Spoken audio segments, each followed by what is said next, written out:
नमस्कार दोस्तों, मैं जयप्रकाश। आज अब मैं टॉपिक लेकर आया हूँ आप लोग के लिए जो ऑप्शन बिल्कुल नया है और बेसिक पे वीडियो बना रहा हूँ। ऑप्शन ट्रेडिंग है क्या, ऑप्शन ट्रेडिंग क्यों करते हैं, ऑप्शन ट्रेडिंग किस तरह से ट्रेडिंग होता है, और उसके लिए मैं वीडियो बना रहा हूँ। जैसे कि आप लोग देख रहे हैं कि आपको इतना अगर मार्केट बारे में थोड़ा भी नॉलेज है तो निफ्टी होती है, bank Nifty, Sensex, Nifty financial service, bank x, Nifty mid cap, ये सारे इंडाइसिस हैं जिसमें सारे तरह अलग अलग तरह के स्टॉक को लिस्टिंग किया जाता है। जैसे निफ्टी 50 में 50 स्टॉक हैं जो बड़े बड़े स्टॉक हैं, रिलायंस है, आईसीआईसी बैंक है, इस तरह से बहुत सारे स्टॉक है। निफ्टी बैंक निफ्टी में बैंकिंग के स्टॉक लिस्टेड है। मतलब 50 स्टॉक का जो कैश कैलकुलेटर वो निफ्टी 50 में दिखाता है। बैंकिंग स्टॉक का जितना परफॉर्मेंस हो उनका इंडिकेशन निफ्टी बैंक में दिखाता है। इस तरह से सबका दिया हुआ है। तो वो इंडेक्स ट्रेडेबल नहीं होता है। इंडेक्स को ट्रेड करने के लिए उसका फ्यूचर बनाया जाता है, फ्यूचर में ट्रेड होता है, उसका ऑप्शन किया जाता है। ऑप्शन जितना भी इंडाइसिस के ऑप्शन है वीकली एक्सपायरी होती है, एक वीक के लिए खोला जाता है, एक मंथली एक्सपायरी होता है।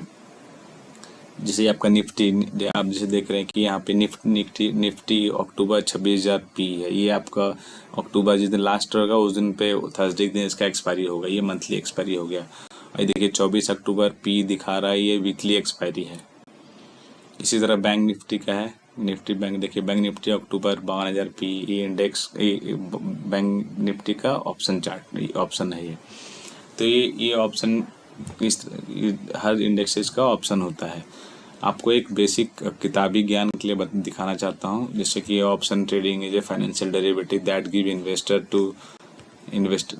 टू राइट टू देता है जो अंडरलाइंग एसेट है पर predetermined price before a specific expiration date. Here is the basic concept. मतलब एक एक्सपायरी दिया जाता है निश्चित समय के लिए कॉन्ट्रैक्ट कि आपने इतना पैसा दिया, उसके बदले में इतना कॉन्ट्रैक्ट दिया है, और एक स्पेसिफिक डेट के लिए जाता है, उसे ऑप्शन कहते हैं। ऑप्शन दो प्रकार के होते हैं, call option, put option. Simple भाषा में अगर आपका स्टॉक या इंडाइसिस बढ़ रहा है, आप कॉल ऑप्शन लिए हुए हैं, तो जितना बढ़ेगा उस हिसाब से कॉल ऑप्शन बढ़ेगा। अगर पुट ऑप्शन, मार्केट अगर गिर रहा हो, मार्केट कोई स्पेसिफिक स्टॉक या इंडाइसिस गिर रहा है तो उसमें पुट ऑप्शन के प्राइस बढ़ते हैं, तो ये पुट ऑप्शन हो गया। की टर्म्स, इसमें तीन की टर्म है। जैसे स्ट्राइक प्राइस, अब मान लीजिए आज निफ्टी 24,400 है, तो कौन सा स्ट्राइक है उसका, अब 24,400 तो ऊपर का 10 स्ट्राइक रहता है, 24,400 से ऊपर और 24,400 से नीचे तक 10 स्ट्राइक रहता है। उसमें सी और पी दोनों रहता है। उस सबका स्पेसिफिक एक्सपायरी डेट होता है। वीकली वाला का अगली वीक थर्सडे पे निफ्टी का होता है, वेडनेसडे को बैंक निफ्टी का होता है। ऐसे आपके कुछ नया नियम से अब तो सिर्फ एनएससी का बैंक निफ्टी का वीकली एक्सपायरी रहेगा, बीएससी का ओनली सेंसेक्स का वीकली एक्सपायरी रहेगा, निफ्टी और बाकी सबका मंथली एक्सपायरी रहेगा। और इसमें एक जितना भी ऑप्शन है उसका एक प्राइस फिक्स किया जाता है। उसमें प्राइस में टाइम रहता है, थीटा डीके रहता है, गामा रहता है, ये सब मिला के एक तो प्राइस डिसाइड होता है अकॉर्डिंग टू डेट और अकॉर्डिंग टू स्ट्राइक। उसको प्रीमियम बोलते हैं। अब इसको ट्रेड करने का 2-3 तरीका है। जैसे कोई कॉल को बाय करते हैं, कोई पुट को बाय करते हैं। जैसे ऑप्शन बायर हो, कॉल को बाय करते हैं, पुट को बाय करते हैं। कॉल बाय करता है मतलब वो पॉजिटिव है, पुट बाय करते हैं मतलब नेगेटिव है। अब यहाँ पे राइटिंग ऑप्शन है। ऑप्शन राइटिंग मतलब आप कॉल को सेल भी कर सकते हैं, पुट को भी सेल कर सकते हैं। यहाँ कॉल सेल करना मतलब क्या हुआ कि आप नेगेटिव है, मतलब मार्केट गिरेगा या स्पेसिफिक स्टॉक गिरेगा, मतलब कॉल को आप बेच दिए, उसमें मार्जिन ज़्यादा लगता है, अराउंड ₹1,00,000 लगता है एक लॉट सेल करने में। उसी तरह पुट को भी सेल करते हैं। पुट सेल का मतलब कि जैसे मार्केट बढ़ेगा तो पुट प्रीमियम गिरेगा तो आपको प्रीमियम कलेक्ट होगा। कॉल सेल करना मतलब कि मार्केट गिरेगा तो कॉल का प्रीमियम घटेगा तो आपको प्रीमियम कलेक्ट होगा। इसमें लीवरेज मिलता है। जैसे इसमें ऑप्शन बाइंग में लिमिटेड रिस्क है, जितना आप प्रीमियम दिए हैं मैक्सिमम उतना ही लॉस होने का चांसेस रहता है। और एक्सपायरी सेल में थोड़ा मे बी अगर आप डायरेक्शन गलत होता है तो उसमें लॉस होने के चांसेस ज़्यादा होते हैं। बट अभी के मार्केट में ज़्यादातर ऑप्शन सेलर ही ज़्यादा पैसा कमाते हैं अकॉर्डिंग टू बायर, क्योंकि वो एक बार जब कोई भी ऑप्शन का प्राइस गिरता है तो फिर वापस प्राइस जाने में उसमें मोमेंटम भी लगता है, टाइम भी लगता है। एक बार वो अपना पॉइंट खो देता है तो वापस थोड़ा सा दिक्कत होता है।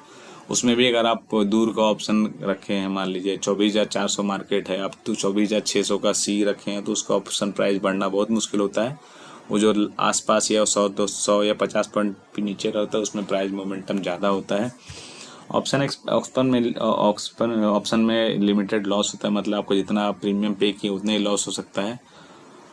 और ये दोनों थोड़ा इसको ज़्यादा समझने के लिए बहुत थोड़ा कॉम्प्लिकेशन है, मतलब कॉम्प्लिकेशन में कि कॉल का पूरा ऑप्शन का पूरा आपको क्या क्या चीज़ है सारा कुछ थोड़ा समझना पड़ेगा। ये आज मैंने वीडियो बनाया जस्ट बेसिक के लिए कि ऑप्शन में क्या क्या रहता है, call put, option selling, option buying होता है, ऑप्शन किसका किसका होता है। जैसे मैंने आपको दिखाया इंडेक्स का होता है, Nifty, bank Nifty, Nifty finance, जैसे अक्टूबर ये निफ्टी का है, ये बैंक निफ्टी का है, अब निफ्टी फिनांस का आता है। फिर एक सेगमेंट होता है आपका फ्यूचर, जैसे वो भी उसका मंथली एक्सपायरी होता है। जैसे आप निफ्टी फ्यूचर 1 महीना का है, वो थोड़ा सा ज़्यादा पैसा लगता है। बेसिकली इसको बोला जाता है derivative market, FNO, future and option. Option is the hedging statement, hedging state है वो ऑप्शन टूल्स है, मतलब आपने फ्यूचर को बाय किया है तो उसको हेज करने के लिए आप पुट बाय कर लेते हैं। ऑप्शन फ्यूचर को सेल किया है तो पुट बाय कर लेते हैं हेज करने के लिए। बट अभी इंडिया में ज़्यादा लोग सिर्फ ऑप्शन को ट्रेड करते हैं, फ्यूचर को ट्रेड नहीं करते। बट फ्यूचर को भी ट्रेड करना वैसे ही किया जाता है, मतलब आप इंडेक्स के बदले इंडेक्स का फ्यूचर का कर सकते हैं। उसी तरह स्टॉक्स में भी फ्यूचर होता है, स्टॉक में ऑप्शन होता है। आपको स्टॉक, जैसे आपको रिलायंस का स्टॉक तो सबको पता है, जैसे ये रिलायंस का 27,000 का अक्टूबर एक्सपायरी, देखिए 25 रुपये प्रीमियम है, एक एक्सपायरी नज़दीक आ रहा है तो प्रीमियम घटते जाता है। 27,000 का ऑप्शन है, 36,000 देखिए TCS का है। तो इस तरह मेन रीज़न क्या है, जैसे स्टॉक का भी अगर आप 100 स्टॉक खरीदिएगा, 100 स्टॉक में जितना वैल्यू उसके हिसाब से, मान लीजिए रिलायंस का स्टॉक 2500 है तो 100 स्टॉक का ज़्यादा वैल्यू लगेगा, आप उससे कम में उसका प्रीमियम ऑप्शन को ट्रेड कर सकते हैं या फ्यूचर को ट्रेड कर सकते हैं। इस तरह लोग ट्रेड कर सके कम पैसा में, इसलिए फ्यूचर एंड ऑप्शन का इजाद किया गया है। तो इस तरह से लोग फ्यूचर एंड ऑप्शन करते हैं। ये डेरिवेटिव ट्रेडिंग है, ये कैश से थोड़ा अलग है। कैश में आप होल्डिंग करते हैं, रखते हैं, इसमें है कि आप लोग डे टू डे ट्रेड करते हैं या मंथली ट्रेड करते हैं। ये थोड़ा आपको लोगों को बेसिक समझाने की कोशिश किया हूँ। मैं धीरे धीरे सोच रहा हूँ कि हर दिन एक सीरीज़ बनाऊँ, एक वीडियो बनाऊँ, आपको लोग आगे वीडियो बनाऊँगा। दोस्तों नमस्कार दोस्तों, इसमें कुछ समझ नहीं आया तो आप मिलते हैं फिर। जय हिंद, जय भारत।